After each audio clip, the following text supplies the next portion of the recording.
And welcome to an episode of In the Nest here on the campus of Emmaus Bible College, special edition. We're here joined with our special guest, Coach Zak Kirkman, the head women's basketball coach at Faith Baptist Bible College. Coach Kirkman, how are you? I'm doing good. That was much more intense hearing it live and in person than it is at my kitchen table.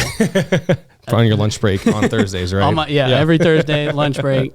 You know where to find me. Well, we appreciate the support. But yeah, we're so thankful to have you on the podcast, an avid listener. So, hey, if you're an avid listener, maybe you can become on the podcast. You never know. So just keyboard warrior it. Right, every podcast, just start typing stuff. Comment in the section below, right?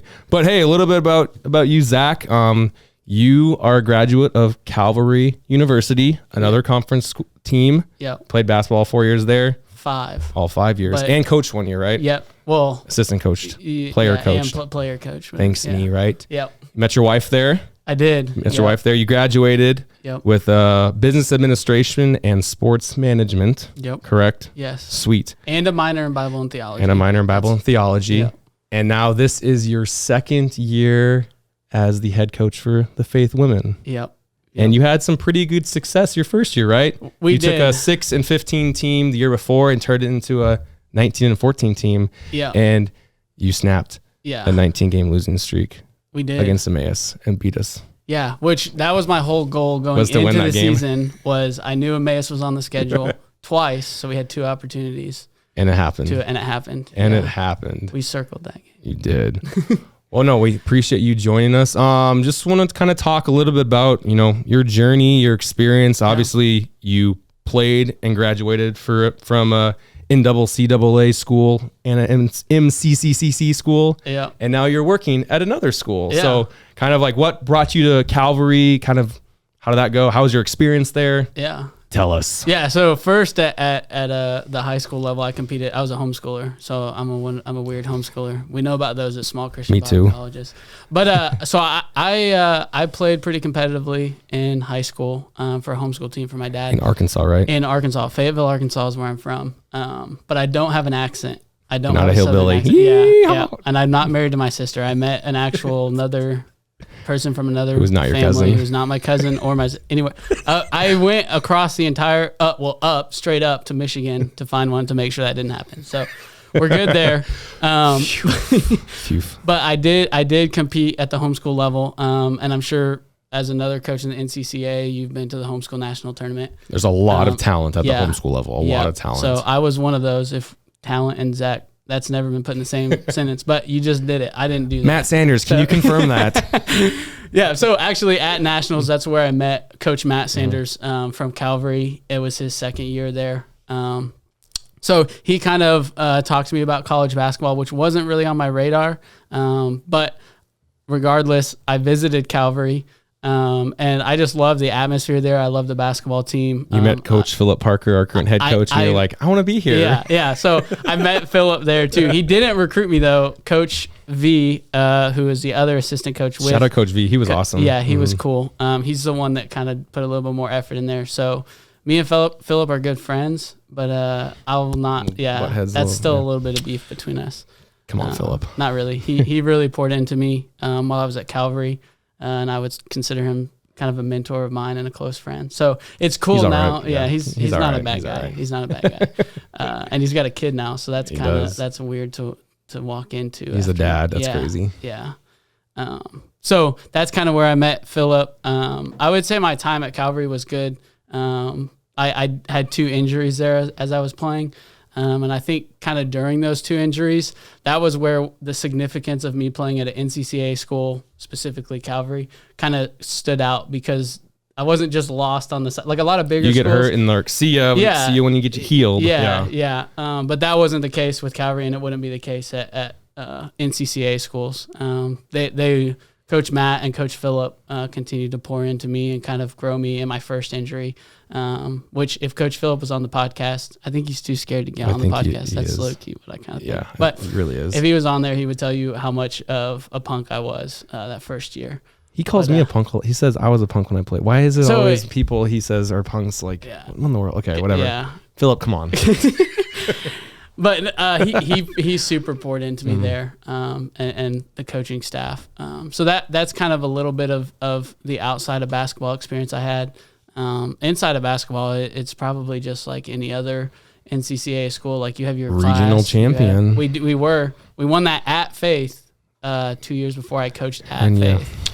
Beat us. I give Brian. We did. Does Nick Fairley listen to this podcast? I think he does from time to time. He does from time. I hope he listens to this one because we beat him that night. And I would consider Nick Fairley a good friend. We got along. Now he's the assistant coach at Rockford University in Illinois. I saw that. That's special, Nick. That's cool. But we still beat him in the regional semifinal on a buzzer beater. It was, which I would like to say, I get made fun of this for a lot, but I think the Lord used it. But it's kind of funny.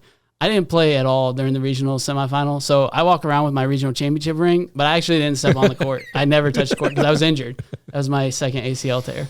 But you helped build up to that point, though. I did. Practice and games and everything. Yeah. So I was a team captain on that team, along with Quez, who hit the game winner, and Braden. And that was a super special team. We grew a lot. We were able to play together for 4 years. We had some good pieces, some good young talent. Which is crazy because you really don't see multiple 4-year seniors. Yeah. In the NCCA. So like when you have that luxury to have multiple 4-year seniors, like it's a game changer. Yeah. I mean, it brings experience, and it's also, we talk about culture a lot, and you talk about culture a lot at NCCA schools. But when you have people that have been around the school and around this level, that kind of get all aspects of everything going on. Yeah, they get it. And the other thing that we had was we're super competitive, right? When you can put character and being competitive together, it's super important. That's special. I think that's why you guys won it the following year. If you look at it, 2020, which was COVID, Faith won. Super high character, super competitive, right? 2021 won. I'm not going to speak to, I'll speak to our character. We were a good character team, and we were super competitive, and we won. And then 2022, Emmaus, Coach Graw was there, so character went. No, I'm just kidding. I love Coach Graw. Character was super high, and the competitiveness was for sure there. So I think when you can balance that competitiveness and that culture, that's kind of what 4-year seniors bring automatically. Because for most people, if you're at a school and you don't like the way that they operate, you're probably just going to leave, right? But if you stay there, transfer portal. Yeah. And I think it's so important, like especially at our level, like knowing, like we've seen that from year to year, but like outside people don't necessarily see it. Like you can be a very high character, spiritually mature team, and be super talented at your sport. Yeah. Like it's not like, you're super talented, but you're not necessarily there spiritually, or you're super spiritual and like you're not good at whatever sport you play, but like you can have high character, love the Lord greatly, deeply, and still be super competitive and really good at your sport. And we've seen that throughout the years, and it's really cool that, especially when those come together and success happens. I super appreciated that my teams when I was playing was super high on character. We always had fun playing Calvary. I don't think there was any ever fights. I don't think hopefully there was. Not. I know Philip says that I was the one, but whatever. But Philip won't get on the podcast to talk about it. So, right? So kind of in that culture and competitiveness range. Now I've kind of switched to the other side of the NCCA where I'm coaching now. You've put your glasses on. Yeah. I used to not wear glasses, but now that I'm a coach, I have to. Right? No, I'm just too lazy to put contacts in ever, and they hurt sometimes. But especially when it's dry out. Yeah. Which now it's cold. Another thing, I was born in Arkansas, Fayetteville, Arkansas, Wupik-Sui. They just beat Duke. Which is win. Huge. I'm not a huge fan of their culture or atmosphere, but they are a good basketball team. They won't win in the tournament, but they are a good basketball team. But so I'm from Arkansas, which it never snows ever. Well, it does some, but like not really. Like maybe in December, first week of January. I moved up to Kansas City, where it's a little bit more. We'll give it a month span where it snows, right? I remember one Christmas we were snowed into the dorms for like a week. Dang. But then it was gone, right? Because it melts right away. Then I moved to Iowa, right? I go home. Went 3 hours north. Yeah, only 3 hours north. I go home for Thanksgiving break where it's 50s all week. I come back and I take a step outside and my nose hairs freeze. Like it is so cold. There's snow on the ground. It's windy. And it's probably icy, so you're like sliding across the parking lot too. And brand new shoes, coaching shoes that we were talking about earlier. They're not good on ice. They're not. I might need to look into purchasing some winter boots. Branded shoes though. Yeah, Adidas. So, yeah. Adidas. We're Adidas now. Faith, Adidas. But we did wear Under Armour uniforms today. We had a little throwback. We were joking that you literally took the Brotherhood, the Emmaus Faith Brotherhood, to a whole nother level today. We did.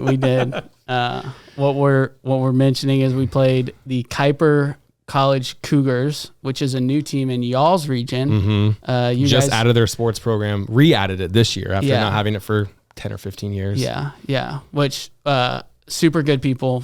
I love Coach Mike there, and you guys will get to play him tomorrow, so that'll be fun. You'll get to meet him. I don't think you've played him yet. Nope. This is our second time playing him, so we warmed him up for y'all. Super good program. Both of us showed up in black uniforms, which is a problem because both of us are at your place. We're not at our home place, so we don't have our other uniforms. Right. Which presented an issue, so we decided. Did you ask the refs if you could play in both black jerseys?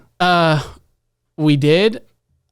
I will be honest. I don't know if that would have worked. I was not a huge fan of the idea. They said we could do it because we have gold numbers on our black jerseys. They have white numbers. So they said we could have gone white and gold.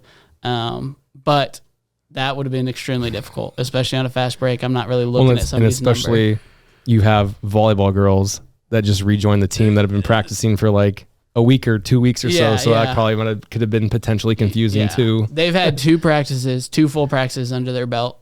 Three full practices. And in volleyball, you never cross. You're always on one side. It's not an actual sport. So it's like, no, I'm kidding. I can't say that. Wipe that. We can wipe that, right? No, but you don't cross the net. So you can wear the same color uniforms. So that would probably present a problem for some of my girls if they look at a black uniform and they pass it. But it's, there you go. Oh, wait, no. I love making the comment. If any of my girls are watching this, they'll either laugh or they'll be mad. But I love making the comment that what jersey color we're wearing in games, so we pass it to the right team. Jersey color. Right, yeah. So that would have not been available comment. You could not have said that today. Yeah, that would not have been a comment I could have pulled out of my back pocket today. But Sharon and the entire school of Emmaus came to the rescue of Faith as a brotherhood and provided us white uniforms. That Eagle connection. Yeah, yeah. So we had two different Eagle logos going on today because the practice jerseys have the Eagle logo on them on the back, and we have them on our shorts. You have maroon Eagle and a blue Eagle. Yeah, yeah. I thought it looked pretty sharp. I did. I pulled up on the live stream like, oh, cool. They're wearing alternate colors, and I put it down, and then I was like, wait a minute. Yeah. That's why. It was a little weird, but we do have home gray uniforms, and your practice jerseys, well, not your practice jerseys, you're the guy's coach, but Sharon's practice jerseys are gray. They are. I saw a picture on Emmaus MBB, at Emmaus MBB Instagram, of y'all's practice jerseys, and I made a comment because I really like them. Like the gradient. Philip made them. Really? Philip's pretty good at making good stuff. He is, yeah. Can we cut that out too so he knows I didn't compliment him? Make that comment out so he doesn't hear that. I don't want him to know that I complimented him. I do appreciate his design ability though. Yes, me too. Yeah. So speaking of today's game, graduated from Calvary Conference School, and now you're in your second year of head coaching at Faith. Yeah. How is, like in your eyes, how has been like the adjustment? Obviously, like when, like we were talking earlier, when we play as teams, we're like, oh, I wonder what it'd be like at this school or that school. How has that like shift from Calvary to Faith been, and how have you been enjoying coaching these last 2 years? Yeah. And your ever-changing job title. Yeah. We did talk about my job title. It's Assistant Athletic Director of Operations and Recruiting. That'd be a very long name. Well, when they did the what do you call it, in-service, like when all the employees come back, they announced the new employees, and they put mine up on the screen, and they told me to read it or to say it to everybody. And I was like, I don't even know what it is. Yeah, like it's so long. I don't know what it is. And so I got up there and I read it off the screen, and then they wanted to like describe what I was going to do. And this is verbatim what I said. Whatever Brian Fincham tells me to do, I do it. Yeah. So Brian knows that. I know that. That's kind of the way it works. Is whatever Brian tells me to do, I go do it, and we're all good. So everything's covered. You asked about the transition kind of from Calvary to Faith. I would say at Calvary, I was kind of a player student. So I got to see kind of how a school operates from that perspective. And then at Faith, I'm a staff member technically. So I work in kind of the office and more of the logistical stuff of the school, running events, all that kind of stuff. You see a lot of the back behind the scenes, like the back end behind the scenes. Yeah, stuff, I see what students don't really see when they're at a school. So I would say the transition was probably more difficult because I love to talk to people, but when you know stuff that students aren't supposed to know, you can't talk about it all the time. Right. So that was one thing that was kind of an adjustment to me. Not that Faith has a bunch of secrets. There's just special surprise events and stuff that you can't talk about, or like we're going to make an announcement in chapel, but no one's supposed to know about it, so don't talk about it. It's like, you shouldn't have told me. No, I've done a good job of keeping my mouth shut on those. But I think kind of the coolest aspect to me was seeing how a different NCCA school runs, right? So I went to Calvary. I kind of know how they operate at a base level. Now I'm working at Faith. I've only been there a year and a few months, so I kind of know how they operate. But it's always been intriguing, like playing at these different schools, Central, Manhattan, Ozark, Emmaus. Like, how do those schools, like, what is their cafeteria life like? Or what do they serve? What is this? Or what? Yeah. Or what do the students think about chapel, or what, class, like professors. Everybody has different professors. Like the professors at Faith are different professors than I had at Calvary, and kind of how that aspect is different. And I think like what it all boils down to is just like, what is the school trying to offer, right? Yes. Each school, there's so many different Bible colleges all over the country. And there's some that are missional minded. There's some that are closed, like only focusing on believers. There's some that do everything in between. Yeah. And kind of what you're looking for in your students and what you're looking for in your staff and faculty, that kind of sets the atmosphere of what the school's like. And none of them are bad, right? Like Emmaus is not a bad school. Calvary's not a bad school. Faith is not a bad school. They're all good. They're all working for the kingdom of God. They're just doing it in different ways. Yeah, different areas or different focuses or what. Yeah. Yeah. So I would say that was kind of the biggest adjustment of, I was always taught, and this was in basketball, but a lot of, as you know, as a coach, a lot of what you get taught in basketball directly translates to life. And I was always taught not to go in with a comparative mindset. So like comparing Calvary and Faith, pitting them against each other. I actually had a recruit, I'm not naming names because I'm not throwing people under the bus like that. It's not a bad thing, but she asked me, like, how would you compare Calvary and Faith? And I was like, well, I can't. Like, it's not really good to compare them. And two, they're both glorifying God in what they're doing. They're both building the kingdom, and they both offer fantastic education and a fantastic sports atmosphere. Faith pays me right now, so please come to Faith and play for me. But they're both great, right? Yeah. I think that's every school, right? Yeah, it's the thing, like there are some things that Emmaus does better than Faith does, but there's things that Faith does better than Calvary does, and things that better that Calvary does than Emmaus does. So it's like, it's hard. Like you can't really, like you can talk about your experience at different places, but not like, okay, well, I know that it's better here, or there, or this or that, because it's just different. Yeah. And I like a big thing is like, and we talk about this. Well, I talk about this with my girls all the time. Like, we're not making it like us versus Emmaus, right? Like, it's a competition. We're both trying to be top of the conference. We're both trying to win our region, which now we're not even in the same region. So it's a little bit less of a competition, but we still have our right? cup though that we fight for. Yeah, we do have the cup, which I think they're adding a women's cup. They are adding a women's cup, which is fantastic. Thank you, Mark Felderman, for getting that going. Mark is coming through. He is. Big. And the National Guard. Shout out to the National Guard. Shout out National Guard. They provide that for us. So there's like that competition there where you want to be competitive, right? But at the end of the day, like life is more important, or that relationship. Like if I would have been a jerk at Calvary on the court to Faith, I wouldn't have gotten the job that I wouldn't be in the place that I am right now. And that started 5 years before I even got there.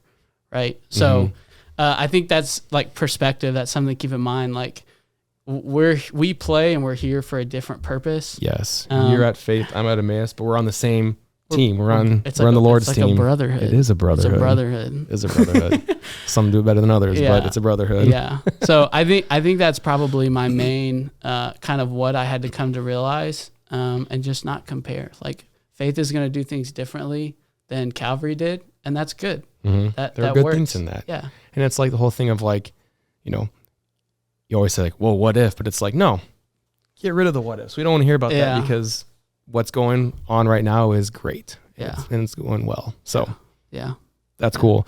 What would you say? So like, obviously, the previous coach of Faith had been there forever.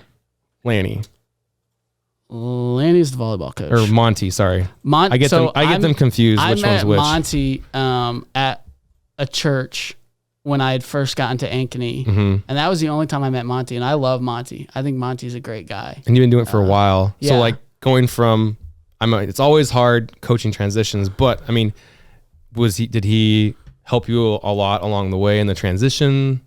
Head coach? So Monty had, he has a son that has a disability. So he kind of had to shift his focus as it would be at any school institution. Where he had to shift his focus to his family more full time. So I met Lanny see, now you got me saying Lanny. I met Monty. I hit Shane apparently. So I met Monty at church and had a good conversation with him, but he wasn't really connected with the transition. So it was more so like Brian kind of helping me with that transition. And Brian is a great mentor and he's been at Faith for ever. He's old. He wanted me to tell everybody. No, he didn't, but he says it every day. He says, I'm old. I'm old. He's only like 47. And he's been at Faith for 46 years. 46 years. It's been crazy. Yeah.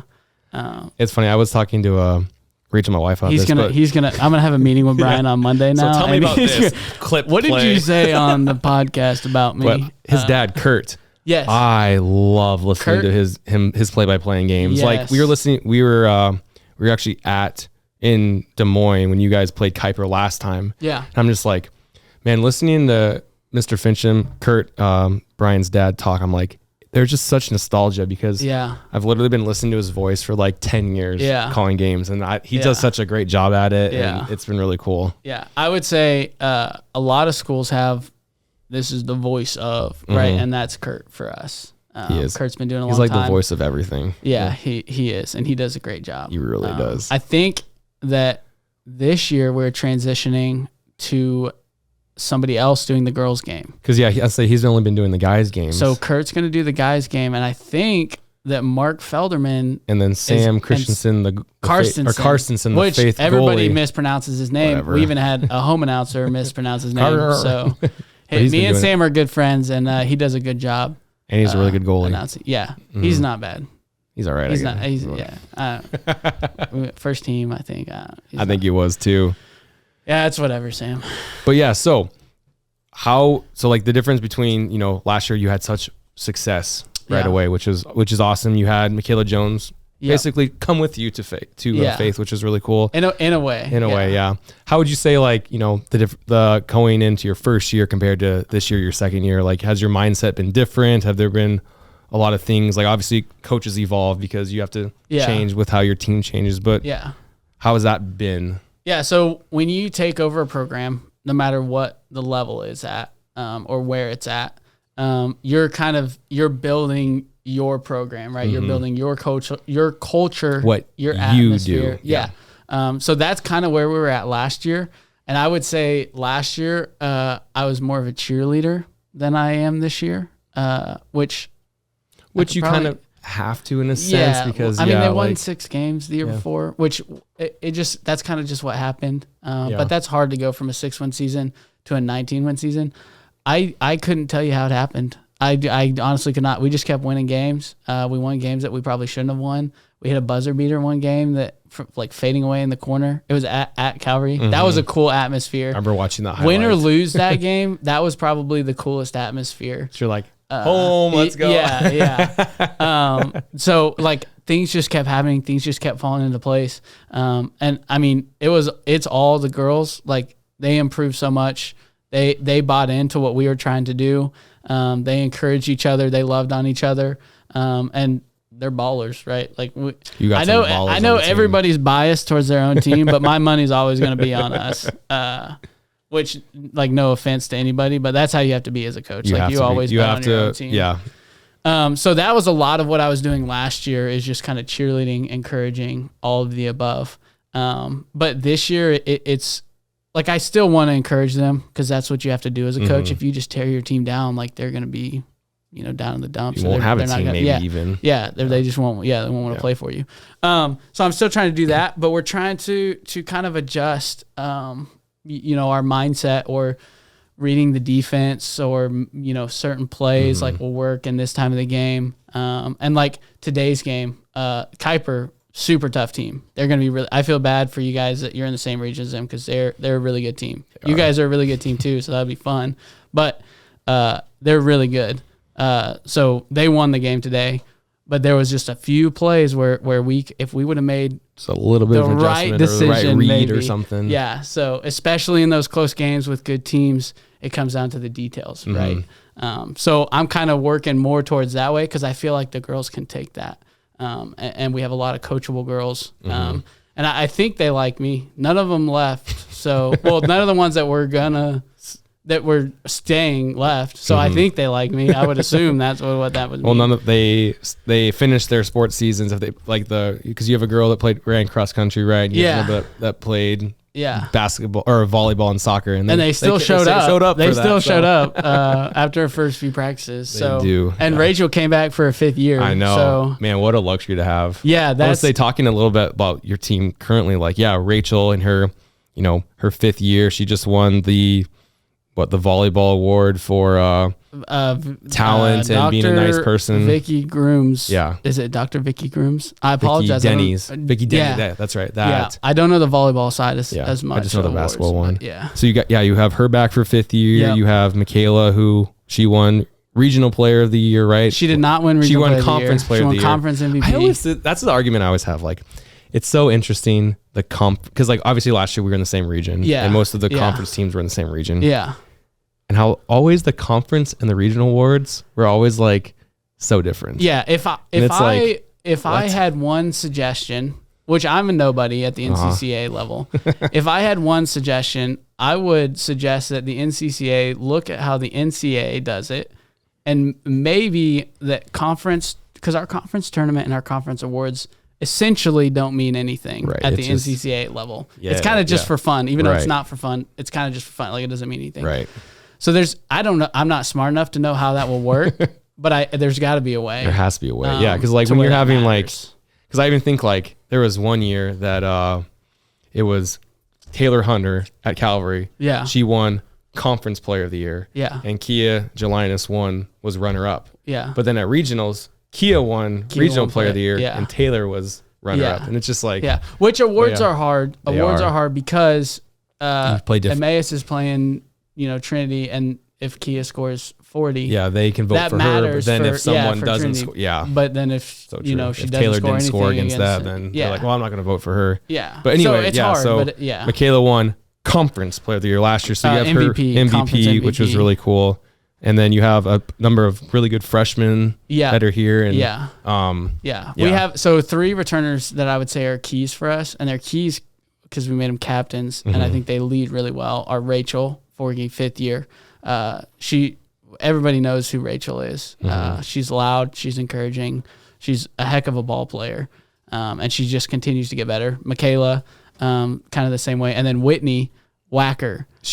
She's good. A lot of people don't know about Whitney, but Whitney's coming out. She was really close to a triple double today. Really, and I think she's coming along well. So she's another key returner, and we get her and Michaela back next year as well. They're both juniors. So that's a key piece for us. And then we do have a lot of good freshmen.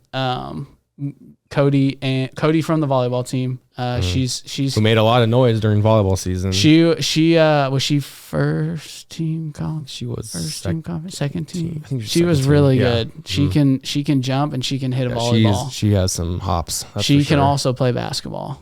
She's a really good basketball player.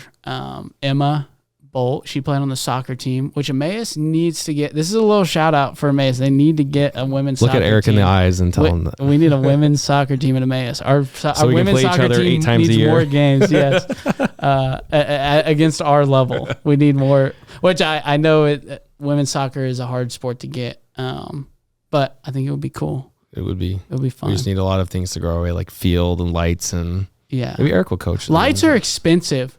Soccer field lights are expensive. They are. It's crazy. So, a little background in my job. I deal with the soccer field a lot, right? I grew up thinking soccer wasn't a sport. Like, that's how I was raised. And now it's very prevalent in my life. And so I'm learning about soccer. So I take care of the Faith Field. So whenever you play at Peisch Field, that was me that painted the lines. So when they're crooked, that's why. Okay. Yeah, that's why they're right. But that's why the grass is always long when we play each other. That was before your time, actually. But. Touchy subject. No, Eric knows what I'm talking about. But we looked into having a night game because that's fun. Like, it'd be cool to have a night game. It's so fun playing under the lights. Yeah. Well, that's not affordable at all. Portable lights just for one game, a couple hours, 3 hours. It's like for one light. Yeah, well, or for however many, 6 or 5. I would love to see you play a night soccer game with one light. Right. I was saying, how much was it funny. for? Would it have been 6 lights or was it? It would have been 1, 2, 3, 4, probably 4, I think. And how much was it? I don't know the direct quote, but it was way too much. Oh man, it was like You're like, no. It would be tough. You should have gone with the headlights.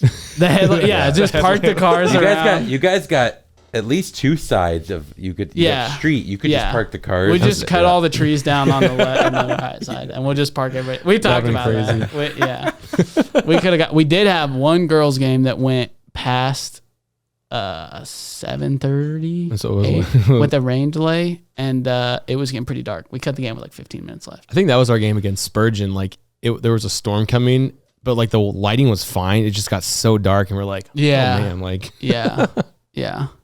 That's tough. Anyway, where were we at before we went down that rabbit hole? Somewhere out there. I don't even remember. We were talking about your team, and Emma and Eliana play soccer. They're 2 freshmen, and then we have Gabriella, and she's basketball only. And she is. Wait, you have a basketball only girl? We have 5 basketball only. What? Is good. Yeah, that is good. I like at least those 5 only. Probably got really good with those, since they were in basketball season for practicing. Yeah, but I mean it's tough at the beginning of the season, and it's at every school. Yeah. You start your season preseason conditioning practices, but you try and get up a lot of shots. You try and get stronger. You try and get faster. And those 5 did it. We do have another freshman, Nicole. She went down with a knee injury early in the season, so she's the one hobbling around on crutches right now. But it's not torn. So I think she'll be back by the end of the season. Oh, wow. We'll see. So right in time for conference. Yes. Yep. Which conference? You guys are coming to our place. Mm-hmm. Everybody's coming to our place. Always love playing in Faith's gym. That means the director of operations will probably be a large part of running that tournament. So hopefully the food is really good. The food is always good. Shout out Sarah Fincham. The food is always there. Every time you go to Faith for games, you're like, oh, the hospitality room. Oh, so much good stuff. And then all the workers are like, oh, all these coaches are going to they're taking this and that. So yeah. Well, awesome. Well, Coach Kirkman, we're excited about you being at Faith, and now that you get to establish your culture, bring in your recruits, and just kind of to see the success you have this season. And thanks for being on this podcast, and thanks for having me on. Good luck the rest of the season minus 2 games. And that's the only 2 games I won't talk to you and Sharon. Fine. When I walk in, I'm just gonna walk right by you guys. Fine, I guess. I'll still talk to you guys. Yeah, Sharon's fun to coach against. She is. She's pretty cool, coach. Isn't she? Yeah. So she's a cool person. Yeah. Well, thanks again for joining our special edition of In the Nest. We'll see you guys later.